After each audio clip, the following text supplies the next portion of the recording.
But the referees, is there, I shouldn't say is there like a clear, like it's obvious at this point, but it has to be at this point. why is it happening? Yeah. I mean, look at this point, and I think for me in watching the game, the starting point was these aren't like little calls here and there. These are momentum changing calls that absolutely ruined the Giants and having any chance of staying in the game. And I'm not going to sit here and say that the fix was in, but I am going to, and particularly I'm going to focus on the tush push first, because that's one that was probably the most egregious of them all. And the fact that it wasn't get in the end zone tush push. This was for a first down in the middle of the field. Jalen Hurts is continuing with his forward progress, but the refs were quick to blow it dead. And I don't know if it's because they have in their head they truly cannot officiate it. And that's what it comes down to. They cannot officiate it. We've seen it in weeks past where you have the O-line lining up off sides. You have false starts that aren't being called. You have, and now you have an individual who is diving on a pile of teammates, knees not touching turf, not touching grass, still extending his arms, but you're quick to blow it dead because you feel as though that forward progress was made. Are you kidding me? I think it's also bothersome because what type of football is this? Jerm, we were growing up, it was either your knees on the ground or the ball's getting ripped out of your hand. They didn't give you the liberty with forward progress in that tush push was insane to me. And it was a fumble. What's also bothersome to me is with many stoppages in plays, and as long as the games take, I'd rather you take longer, make everything reviewable, and get it right. At this point, between not only games that obviously have implications for making playoffs and this being a divisional matchup, it does, but also with sports betting too, you want them to get shit right through and through. So I would think take the extra time, make it a reviewable play, but since they themselves blew the whistle, that's why it didn't change over. So I think that just continued to add to this.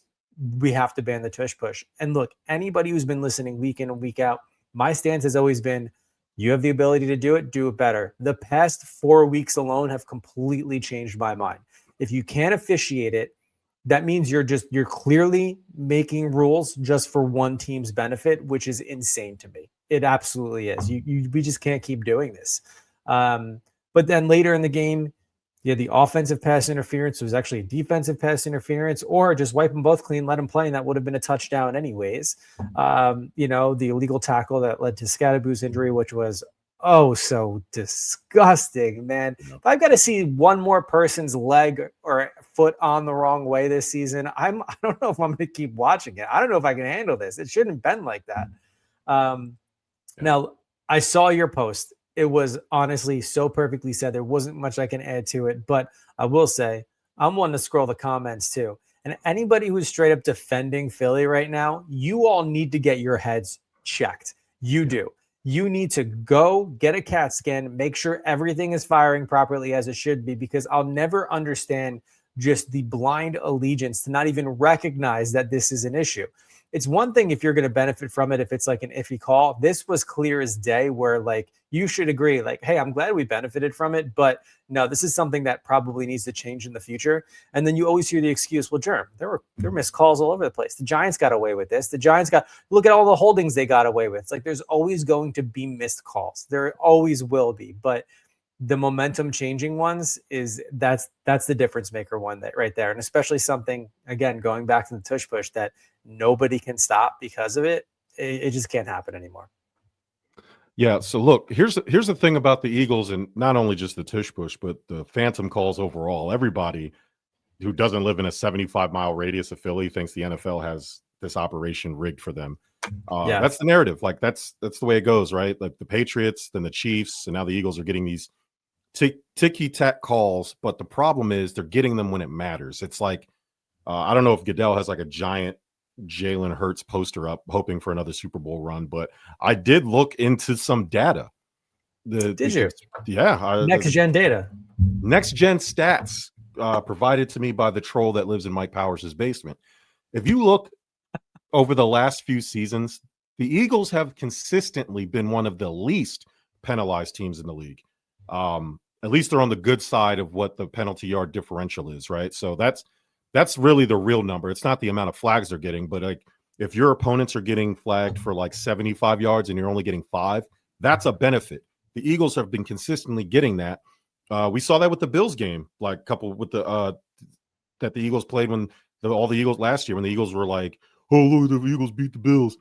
It's huge edge to teams when they're just consistently getting the benefit of the doubt because they're the Eagles, right? Yeah.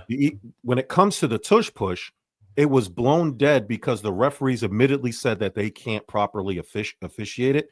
And so they just assume they're going to get the yardage. And that, again, I said it a few weeks ago. I'm glad you finally got on my side of the fence, where it's not about them doing it better. The Bills just ran it last week against the Panthers and got flagged because of a legal, like, I guess the receiver was lined up on the wrong side. I watched that penalty with the Bills and then watched the Eagles did it. Devonta Smith was lined up in the same exact spot Elijah Moore was, and they didn't get flagged for it. And my argument to Eagles fans that say run it better, we're the best at doing it. Yeah, it's easy to be the best at doing it when you know all the nuances that you need to know to get away with it. When everybody else is running it properly, yeah, it's going to be a least effective move. You know how to beat the system. And teams, and again, the Bills are getting called for that type of stuff. Other teams are getting called for running it, and you're not, because you're the Eagles. That's the disadvantage. And so, or I guess I would say that's the advantage if you're the Eagles. That's why it needs to be legislated out of the game. And it's going to be with the fumble call. It's not a fact that you're just really awesome at doing it. You're proficient at it. The defenses have no answer. I'm with you. But the fact that the refs are kind of just like, fuck it, just let them run it. Yeah. Giving them the favorable call, and it's the inaction of the league that has made it not only a fundamental favorable advantage for the Eagles, but it also makes it extremely frustrating for this week Giants fans, but NFL fans in general. I don't know, man. Like, I'm not against taking out plays for the sake of taking them out, but it's not even a football play. And it's disgusting that the Eagles are they ran it 4 times in a row. That was the last time we played them, and we ended up winning that game. Yeah. I thought that was probably, I mean, look, in seeing them consistently push forward and forth and I got 3 yards or under, I'll say, like, I get it. Like, try to run the play. I honestly think this fumble was kind of the nail in the coffin for me in terms of like, all right, this needs to stop because like you said, they're getting the benefit of the doubt, but it is hurting teams. I mean, that was a fumble that should have honestly been the Giants' ball. And if I want to take it one step further, had we got that call, I don't think Cam Scatterbo even would have been injured. It would have been a completely different set the next time. And we would, I mean, who's to say what would have happened? But it honestly, I would be shocked if, and like you said in your post, if it wasn't damn near unanimous, with the exception of Philly not wanting to ban it. It's funny, these idiots, these inbred troglodytes and neophytes in Philly that say, "Oh, look at the score. Was that fumble going to give you 30 something points?" Well, no, I'm not. Only an idiot will look at the final result and not realize context matters. At the point of the tush push fumble, the game was 7-7. The ball was around the 50-yard line. The Giants had the ball. Momentum can swing differently. The pass interference call, like you said, Scatterbo may not even have been put in that position. But then when the Giants seemed to get some momentum, there was always that ridiculous call that swung it.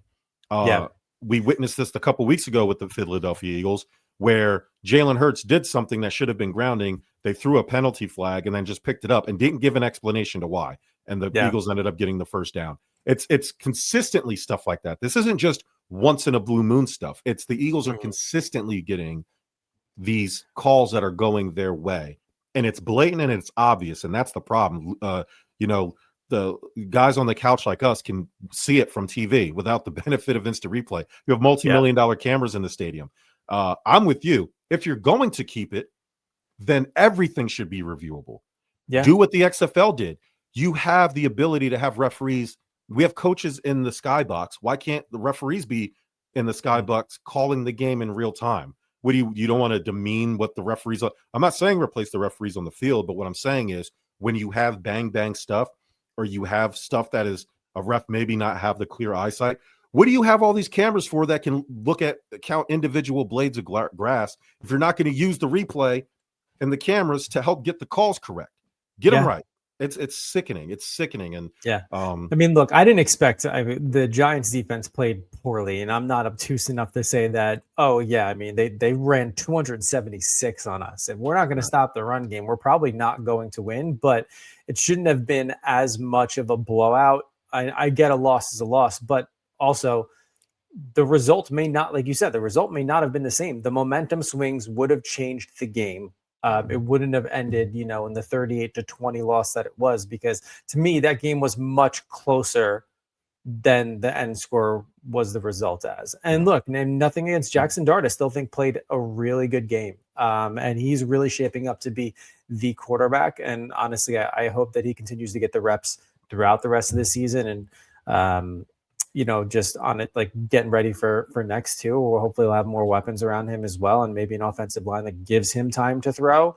But man, I honestly can't wait. The Eagles are on a bye next week, but I'm going to be watching every single game and scrutinizing every time there's a tush push, much like everybody else is at this point too. And I've heard it from all over. It's something that just needs to go away. And it'll be interesting to see.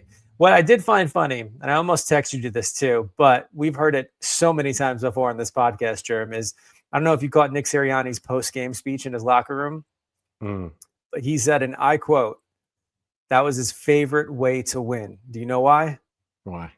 He said, because they put over 270 on the ground, and there's nothing better than that. And to me, I'm just like, damn, you really don't believe in Jalen Hurts' arm enough to win. Yeah. Unless it's your run game. But here we are. Yeah, and we're not going to talk about how AJ Brown deleted all of his Jalen Hurts praise off of his Twitter. Listen, and people laughed at me when I said, hey man, it's crazy how AJ Brown had the best game of the season recently with the Eagles. All of a sudden the hamstrings popping up. Secret suspension. They called him a madman. Schefter said that they were shopping him. Like they are actively in talks, and it wouldn't be surprised if he's out of there. They called me a madman, Bert. Hey, listen, monopoly of the truth. We keep telling you around here. Y'all just don't want to listen. Y'all don't want to hear it. It's cool.